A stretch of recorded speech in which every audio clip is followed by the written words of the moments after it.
Hello everyone, তো তোমরা সব কেমন আছো? আশা করি ভালো আছো। আমিও ভালো আছি। আবারও চলে এসেছি তোমাদের সামনে নতুন কোনো ভিডিও না। দেখতেই পাচ্ছ আমি বস্তা থেকে কি ঢালছি। তো আমি বস্তা থেকে ঢালছি গম, যেটা আমি কোনোদিনই করিনি, করা অভ্যাস নেই। কারণ বাড়িতে তো এসব জিনিস নেই। মাঠে জমি জায়গা থাকলে নাকি আবাদ পানি হয়। আর আমাদের তো বাড়িতে এসব মুখ দেখতেই পাই না, কারণ আমাদের জমিও নেই, আবাদও নেই। তো কেউ আমাকে এই গমগুলো দিয়েছিল। তো আমার তো আটাটা শেষ হয়ে গিয়েছিল, তাই আটা বানানোর জন্য এই যে আমি গমগুলো ঝাড়তে বসে গেছি। আর মেয়েতে জ্বালাচ্ছিল। তো জীবনে যেই কাজ করিনি সেই কাজ আমি আজকে করছি।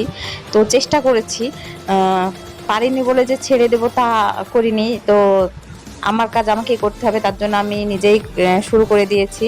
তো যেমন মানে আমি দেখেছি কেউ ঝাড়তো, তাদের বসে থাকতাম যে কিভাবে ঝাড়ে। তো আমি এভাবে ঝাড়ছি। তো আমার ছেলে বলছিল এই করে ঝাড়েন না, এই করে ঝাড়েন, তা আমাকে শেখাচ্ছিল। মনে হচ্ছিল যেন আমি জানি না ওই জানে। তা আমি যেহেতু জানি না, সেহেতু ও যেভাবে বলছিল আমিও সেভাবেই ঝাড়ছিলাম। তো আমার মেয়ে দেখতেই পাচ্ছ গমগুলো ছিটাতে বসে পড়েছে, আর আমি এইদিকে ঝাড়ছিলাম।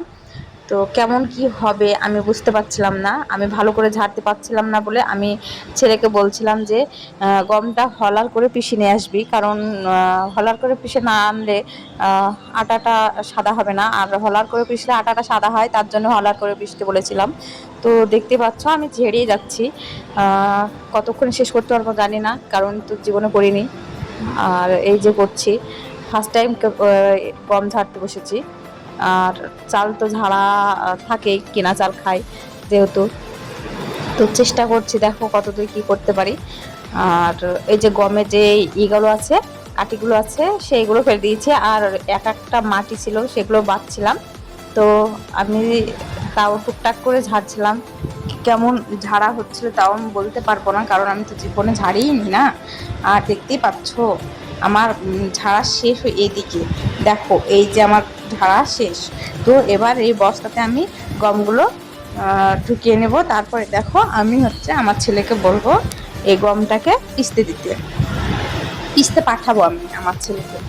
তো হচ্ছে আমি গমগুলো বস্তায় পুরে নিই, তারপরে দেখো আমি ছেলেকে পাঠিয়ে দেবো। আর ছেলেকে তো আগেই বলে দিয়েছি গমটা হলার করে পিষে নিয়ে আসবি। তো হলার করে পিষতে নাকি 30 টাকা নিবে এমন বলছিল, তো 30 টাকাই নিয়েছে। আর আর তোমাদেরকে দেখাই, চলো আমার ছেলেকে পাঠাচ্ছি।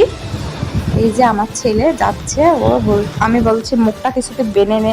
ও বলছে বাঁধতে হবে না, আমাকে এমনি দে, আমি এমনি নিয়ে চলে যাবো। অল্প করে গরম কি করে বাঁধবো, ফালতু বাঁধতে হবে না দিন।